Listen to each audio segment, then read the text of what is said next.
और आपका आज की वीडियो में स्वागत है। आज जो वीडियो हम लेकर आए हैं उसकी सजेशन हमें दी है अंकित कुमार ने और वीडियो का टाइटल है how Sikkim became a part of India.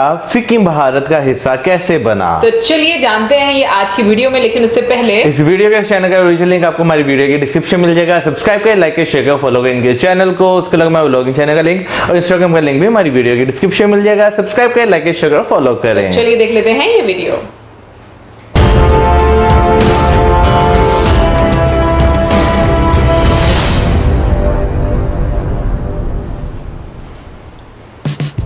इस इमेज को देखिए, यहाँ पर है सिक्किम, जो भारत का एक छोटा सा भाग है, जिसके एक तरफ भूटान है, एक तरफ चाइना और एक तरफ नेपाल है।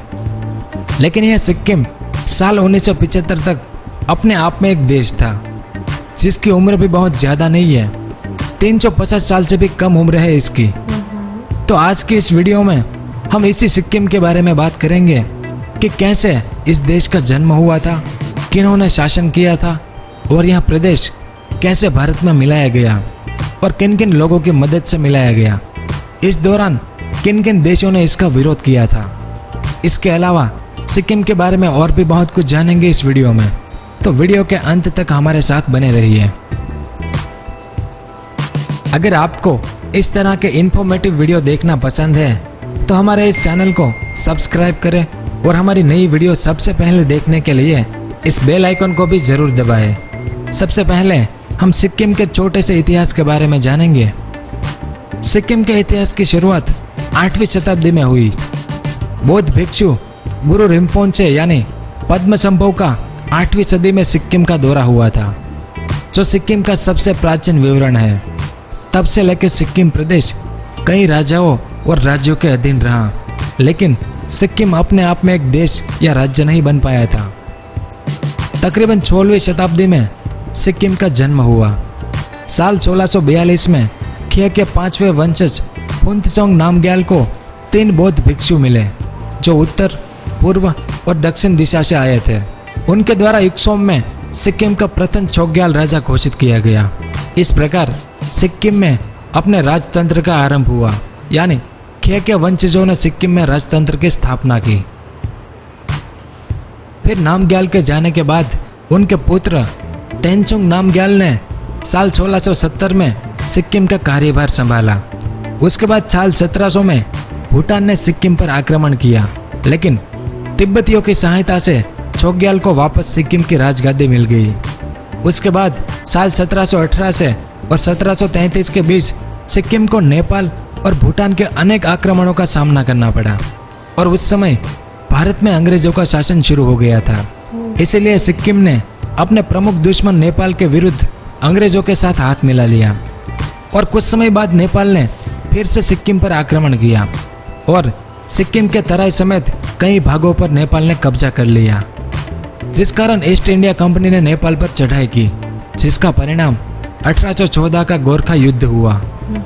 गोरखा युद्ध के बाद साल 1817 में एक संधि हुई, जिसमें नेपाल ने जो भाग हड़प लिए थे वो भाग वापस सिक्किम को दे दिए। लेकिन उसके बाद अंग्रेजों की कूटनीति सामने आई।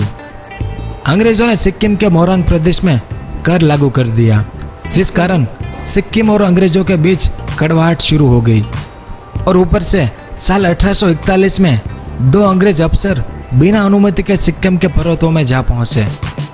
इन दोनों अफसरों को सिक्किम सरकार ने बंदी बना लिया, जिस कारण अंग्रेजों ने सिक्किम पर हमला कर दिया और सिक्किम को अंग्रेजों के अधीन भारत के साथ मिला लिया। उसके बाद भारत की आजादी तक सिक्किम के छोग्याल राजा अंग्रेजों की एक कठपुतली राजा बनकर रह गया। तो ये आजादी से पहले का एक छोटा सा इतिहास था सिक्किम का। लेकिन आजादी के दौरान, यानी जब सरदार पटेल रियासतों को एक करने में लगे थे, तब सिक्किम में एक लोकप्रिय मत द्वारा उनके राजा छोग्याल ने सिक्किम का भारत में विलय करने से मना कर दिया। लेकिन तत्कालीन भारतीय प्रधानमंत्री जवाहरलाल नेहरू ने सिक्किम को संरक्षित राज्य का दर्जा प्रदान किया, और तब भारत के साथ सिक्किम की संधि हुई, जिसके अंतर्गत सिक्किम की रक्षा, संचार और विदेशी मामले भारत की ओर से देखा जाना तय हुआ और सिक्किम की आज़ादी बरकरार रखी गई। यानी कि सिक्किम का संरक्षण भारत के हाथों में साल 1947 के बाद ही आ गया था, जिसमें भारत को सिक्किम की रक्षा, कूटनीति और संचार जैसी जरूरतों को पूरा करना था। और साल 1953 में चोग्याल राजा को शासन में मदद करने के लिए एक स्टेट काउंसिलिंग बनाई गई, जो साल 1973 तक अपना काम करती रही। और यह स्टेट काउंसिलिंग वहां की जनता खुद चुनती थी, यानी यह एक लोकतांत्रिक प्रक्रिया थी। उसके बाद साल 1963 में तासी नामग्याल की मृत्यु हो गई, जो सिक्किम के सोग्याल राजा थे।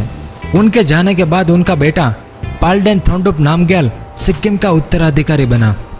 फिर साल 1970 तक सिक्किम में राजनीतिक उथल पुथल चलती रही, जिस दौरान राजाशाही को हटाने और लोकतांत्रिक व्यवस्था की स्थापना की मांग सिक्किम की जनता करने लगी थी।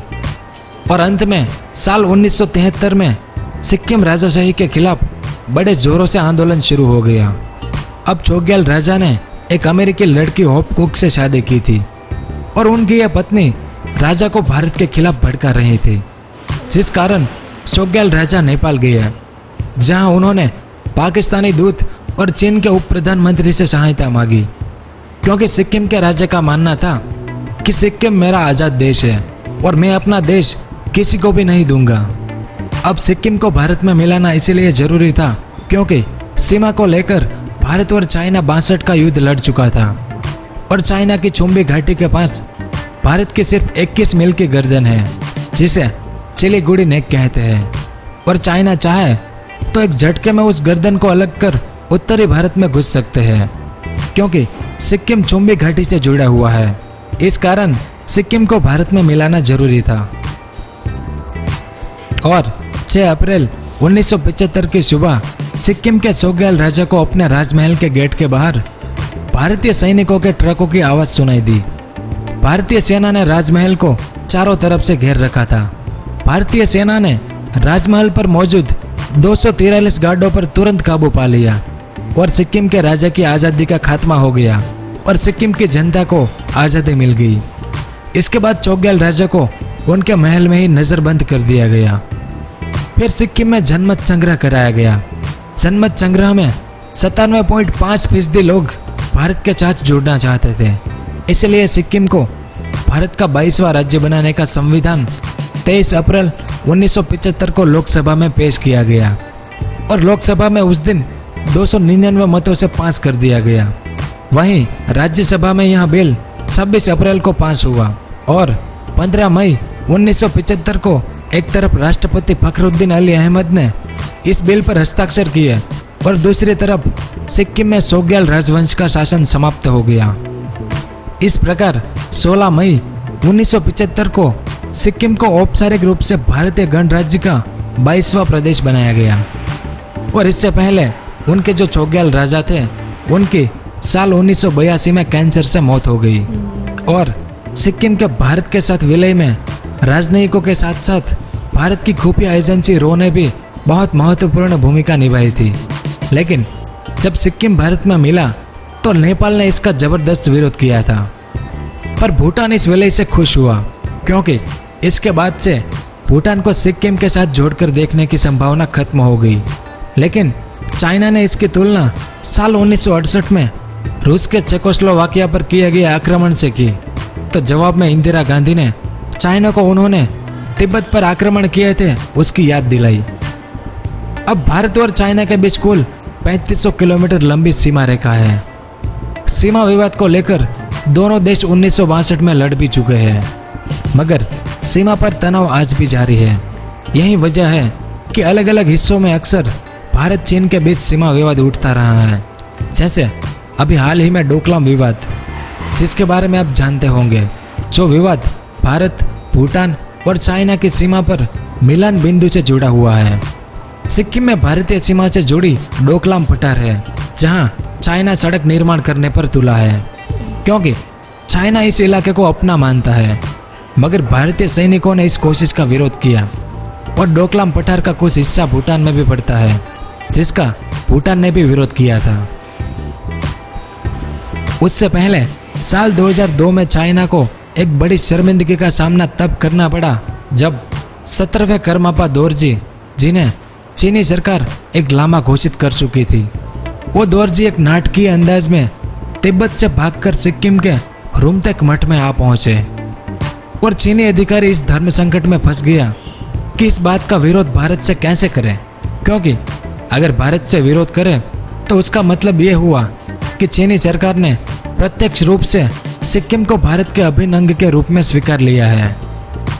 चीनी सरकार की अभी तक सिक्किम पर औपचारिक स्थिति यह थी कि सिक्किम एक स्वतंत्र राज्य है जिस पर भारत ने अधिक्रमण कर रखा है, लेकिन आखिर में चीन ने सिक्किम को साल 2003 में भारत के एक राज्य के रूप में स्वीकार किया, जिससे भारत और चीन के संबंधों में आई कड़वाहट में कुछ कमी जरूर हुई और बदले में भारत ने तिब्बत को चीन का अभिन्न अंग स्वीकार किया। भारत और चीन के बीच हुए इस महत्वपूर्ण समझौते के तहत चीन ने एक औपचारिक मानचित्र यानी एक मैप जारी किया, जिसमें सिक्किम को स्पष्ट रूप से भारत की सीमा रेखा के भीतर दिखाया गया। इस समझौते पर चीन के प्रधानमंत्री वैन जियाबाओ और भारत के प्रधानमंत्री मनमोहन सिंह ने हस्ताक्षर किया और उसके बाद 6 जुलाई साल 2006 को हिमालय के नाथुला दर्रे को सीमावर्ती व्यापार के लिए खोल दिया गया। तो इस तरह से सिक्किम भारत में मिला था। उम्मीद है कि आपको यह पसंद आया होगा। धन्यवाद।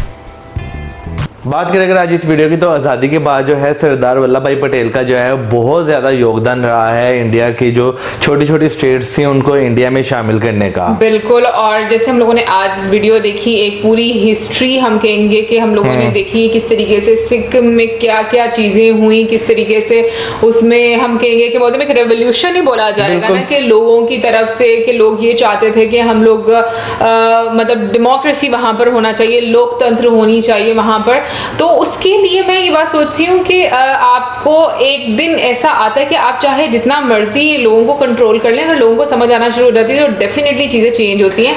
लेकिन लेकिन उससे पहले ऑब्वियसली जिस तरीके से मैं कहूँगी कि उसको डिफरेंट हिस्सों में बांट दिया गया और जिस तरीके से उसके टुकड़े टुकड़े हुए, और फिर उसके अलावा देखा जाए तो मौसम फिर इस तरह से जब चीजें होती हैं तो हर कोई अपने मुताबिक जो है वो एडवांटेजेस लेता है। बिल्कुल। वैसे मैं यहाँ पे ये बात कहना चाहूंगा कि अंग्रेज जो है वो वाकई बहुत ज्यादा चालाक था। उसने जो है पहले पैक्ट किया, फिर जो है नेपाल ने उस पर हमला किया, नेपाल ने जो है सिक्किम को अपने अंदर कुछ हिस्सों को अपने अंदर मिलाया, फिर उसके बाद जो है फिर दोबारा अंग्रेजों ने जंग की, सिक्किम को इंडिया के अंदर ले आए और वहां पर जो है उन्होंने टैक्स लगा दिया। अच्छा, मुझे तो बहुत बुरी लगी थी, पता है क्यों? क्योंकि देखा जाए वो और कोई काम करते ही नहीं थे, वो टैक्स ही लगाते रहते थे। तो देखे ना, अंग्रेज जो है इस हिसाब से बड़ा सियाना था। वो क्या करता था, आपस में पहले लड़ाता था, फिर बाद में पैक्ट कराता था, फिर खुद जाके उनपे कब्जा कर लेता था, और फिर जब वहां के लोगों को लगता था ना कि भाई ये तो हमें बचाने आए हैं, तो उन्हीं के ऊपर टैक्स इंपोज करके भाई अब निकालो पैसा जो हमने लगाया ना उससे डबल अब हम तुमसे लेंगे। और सिक्किम के बारे में ये बात करना चाहूंगी कि जिस तरीके से इस वीडियो में बताया गया, तो मेरे लिए ये एक नया फैक्ट था कि अंग्रेजों ने वहां पर भी हमला करके और वहां पर टैक्स लगाना शुरू कर दिया था। अदरवाइज हम लोगों को ज्यादातर यही आइडिया था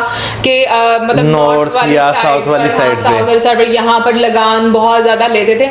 आई मीन मैं ये बात सोचती हूँ, कभी कभी अंग्रेज कहते हैं कि हम लोग यहाँ पर बेहतरी के लिए आए थे, तो बेहतरी थी कहाँ पर? उन्होंने तो लोगों को गुलामी की जिंदगी और गुलामी का जहन उन्होंने बस बना दिया, लोगों को डिवाइड कर दिया बस। देखे ना, उन्होंने $45 ट्रिलियन यहाँ से लूटे और वहां पे लेके बेहतरी की ना उन्होंने अपने लिए बस की, यहाँ पे लोगों के लिए थोड़ी की, यहाँ पे तो लूटा। वैसे अगर बात करें सिक्किम का जो कॉरिडोर है ये इंडिया के लिए बहुत ज्यादा इंपॉर्टेंट है, क्योंकि यही वो रूट है जहां से जो है आप नॉर्थ ईस्ट में जा सकते हैं। मैं पहले जो है ना वो फ्लाइट रेडार एक एप्लीकेशन थी, मैं वो यूज करता था, तो उसमें मैंने एक चीज नोट की कि इंडिया के जो नॉर्थ से या साउथ से जो जाते थे ना नॉर्थ ईस्ट में जहाज, वो वाया इसी चिकन नेक जिसे कॉरिडोर कहा जाता है यहीं से गुजर के जाते थे। तो ये एक बहुत इंपॉर्टेंट जो है रूट है, बहुत इंपॉर्टेंट कॉरिडोर है। यहाँ से जो है रेलवे कनेक्ट है, यहाँ से जो है आप बाय एयर जाते हैं, बाय रोड जाते हैं, इनके नॉर्थ ईस्ट की एक्सेस आपको यहीं से है। बाकी हाँ जी, नहीं मैं बोल रही थी, हाँ मुझे याद आ गया, मौसम ने एक ऐसी ऐप की थी और उसके बाद ये बैठ कर देखता रहता था, हमें भी दिखाता था ये देखिए कितने ज्यादा जहाज जा रहे हैं, गुजर रहे हैं। सही बात है। कभी ये ट्रेन देखता है, कभी ये जहाज देखते हैं, यही वाले इसके शौक रहे हैं, स्माइल कर रही थी। लेकिन अगर बात करें सिक्किम की, तो 1975 में जैसे वीडियो में बताया गया कि इंडिया के साथ जो है वो उसका इल्हाक हो गया। नो डाउट एक प्रजा जो है जब वो अपने हुक्मरान से जो है राजा से तंग आ जाती है तो उसके पास फिर कोई और ऑप्शन नहीं रहता कि वो राजा के खिलाफ जो है विरोध करना शुरू कर दे। और हमने दुनिया में बहुत सारी ऐसी हिस्ट्री अगर देखे तो पढ़ी है हिस्ट्री में कि बहुत सारी प्रजाओं ने जो है अपने राजाओं के खिलाफ जो है आंदोलन किया और मजबूरन जो है वो शासन ही खत्म करना पड़ गया। वैसे मुझे यही उम्मीद चाइना के लिए भी है कि आने वाले टाइम में चाइना में देख लेना कभी ना कभी ऐसा जरूर हो जाएगा, क्योंकि कभी भी टाइम एक जैसा रहता नहीं है। देखिए अभी चाइना की अगर इस चीज की बात है ना तो याद है हमने एक वीडियो देखी थी, उसमें बताया गया था कि जब तक प्रजा खुश है तब तक शासन है, जब प्रजा जो है वो तंगी आना शुरू हो जाएगी, हाँ उनको इकोनॉमी क्राइसिस, तो फिर हाँ। जब ये चीज उन पे आएगी तो नो डाउट वहां की प्रजा भी जो है वो अपने जो हुकूमत है उसके खिलाफ खड़ी होगी। बेसिकली अर्थव्यवस्था बहुत इंपॉर्टेंट है किसी भी कंट्री में अपनी प्रजा को खुश रखने के लिए, और मेरे ख्याल में यही एक टूल होता है जिससे आप अपनी कुर्सी बचा सकते हैं। देखिए वो पाकिस्तान में एक हुकूमत थी पीपल पार्टी की, जब भुट्टो साहब आए थे तो उन्होंने एक नारा लगाया था रोटी कपड़ा मकान। हाँ। तो अगर अवाम की बात करें ना तो पब्लिक को यही चाहिए, रोटी कपड़ा मकान। तो जब तक आप जो है इसका बंदोबस्त करते रहेंगे आपकी हुकूमत चलती रहेगी। जब आप जो है इसका बंदोबस्त छोड़ के अपना बंदोबस्त करना शुरू कर देंगे फिर अवाम एक वक्त आएगा कि वो थक जाएगी, वो फिर जो है ना कहेगी बस अब खत्म। वैसे मौसम मैंने ना इन चीजों के बगैर भी लोगों को रूल करते हुए देखा है, मतलब मैंने यहाँ पर तो अभी तक ये नहीं देखा किसी ने रोटी कपड़ा मकान ऐसे प्रोवाइड किया और लोग बेचारे खुश हो रहे हो। मुझे लगता है लोगों को के लिए अवेयरनेस बहुत इंपॉर्टेंट है आज के टाइम, क्योंकि जिस टाइम पर ये नारा लगा था वो एक बहुत डिफरेंट टाइम था, अभी का टाइम बहुत डिफरेंट है। बट ये है कि मुझे लगता है कि लोगों को खुद से भी बहुत सारे ऐसे लोग हैं जिन्होंने, जैसे हम लोगों ने सिक्किम का देखा कि इतने सालों पहले लोगों ने ये चीज डिसाइड कर ली थी, तो एक टाइम ऐसा जरूर आना चाहिए कि लोगों को डिसाइड कर लेना चाहिए कि हमें क्या करना है, कि हमारी बेहतरी किस में है। और यहाँ पर हम कुछ फैक्ट्स डिस्कस करेंगे, जैसे कि हम लोगों ने वीडियो में देखा सिक्किम की हिस्ट्री के बारे में, तो हम लोग यहाँ पर आपको कुछ ऐसे डिफरेंट फैक्ट्स बताएंगे जो हम लोगों ने जाने, तो हम आपके साथ शेयर करते हैं। और पहला फैक्ट बताएंगे मौज। पहला फैक्ट ये है जो हमने वीडियो में भी देखा कि 1947 में जो है वो सिक्किम भी जो है कि इंडिपेंडेंट स्टेट बना, लेकिन यानी कि सिक्किम को जो है रिकॉग्नाइज भी कर लिया गया एक इंडिपेंडेंट नेशन के तौर पर, लेकिन वहां की प्रजा जो है बहुत ज्यादा तंग थी। तो 1975 में जो प्राइम मिनिस्टर है सिक्किम के, उन्होंने जो है इंडियन पार्लियामेंट से अपील की, तो फाइनली 16 मई 1975 को सिक्किम जो है वो इंडिया का पार्ट बन गया। और इसके जो है यानी कि इंडिया की फिर ये 22वीं स्टेट थी। सिक्किम की अगर इस टाइम बात की जाए तो 4 डिस्ट्रिक्ट हैं, 9 सब डिस्ट्रिक्ट हैं, 9 टाउन्स हैं,